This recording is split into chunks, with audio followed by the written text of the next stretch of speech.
The automotive world is obsessed with flashy technology and bloated price tags. But there is one vehicle currently flying under the radar that might just be the most rational, headache-free decision you could make in 2026, while competitors like the Nissan Qashqai and Toyota Yaris Cross are busy fighting for digital supremacy. With complex infotainment systems and questionable hybrid tech, the 2026 Suzuki S-Cross is playing a completely different game.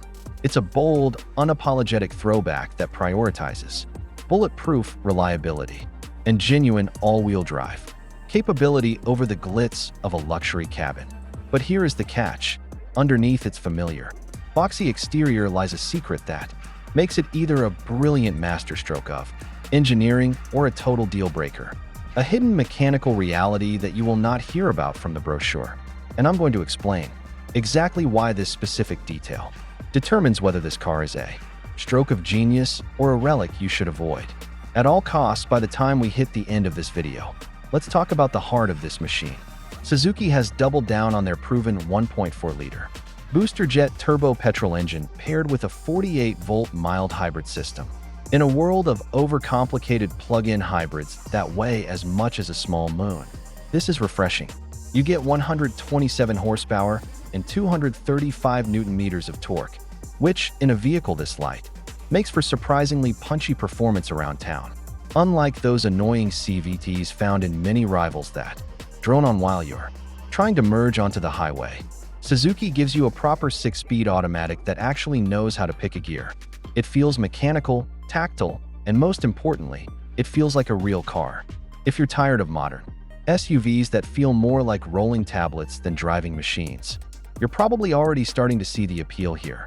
So do yourself a favor and hit that subscribe button and tap the like icon right now, because we're going to be diving deeper into these real-world driving dynamics throughout the week. The design philosophy is equally polarizing. It isn't trying to win any beauty pageants, and that's perfectly fine.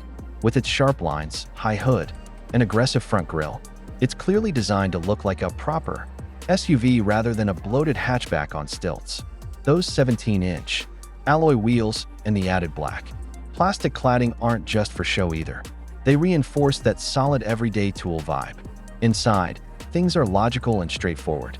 You aren't getting a massive, distracting screen that controls your air conditioning, your radio, and your seat adjustments all at once. Instead, you get a clean, functional dashboard with physical buttons that you can actually press with gloves on. Is it high-end luxury? Absolutely not. You will find harder plastics than you would in a German rival. But every single touchpoint feels like it was built to survive a nuclear winter. It's the kind of interior that's meant to be lived in, cleaned out, and driven for 15 years, without the infotainment system deciding to freeze on you on your way to work. However, the real magic happens when the road conditions deteriorate. While the entry-level models are front-wheel drive, the real reason to look at the S-Cross is the ALLGRIP 4x4 system. This isn't a city slicker system that just adds a sticker on the tailgate. You get 4 distinct modes: auto, sport, snow, and lock.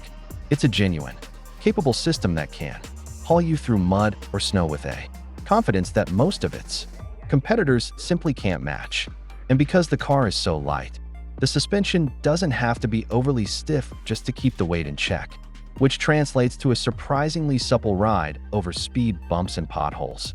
It's practical, too, with 430 liters of boot space that expands to over 1,200 liters with the seats down, plenty for a small family or a weekend gear hauler. But we have to address the elephant in the room. The reason this car is so affordable and so reliable is because it is built on a platform that is effectively an evolution of a design that is nearly a decade old. While this provides bulletproof simplicity, it also means the sound insulation is lacking. The wind noise at high speeds is noticeable, and the cabin lacks the premium finishes that some buyers demand in 2026. The real shock, though, is the transmission choice on the higher end. Full hybrid models that some markets receive. While the mild hybrid with the 6-speed automatic is a joy, the automated manual gearbox in the full hybrid version is, quite frankly, a clunky, sluggish mess that drags down the entire experience. It's the hidden flaw, the engineering bottleneck, that keeps this otherwise perfect, honest and hardworking SUV from being a segment-leading legend, proving that sometimes staying too rooted in the past can hold you back just as much as rushing into the future.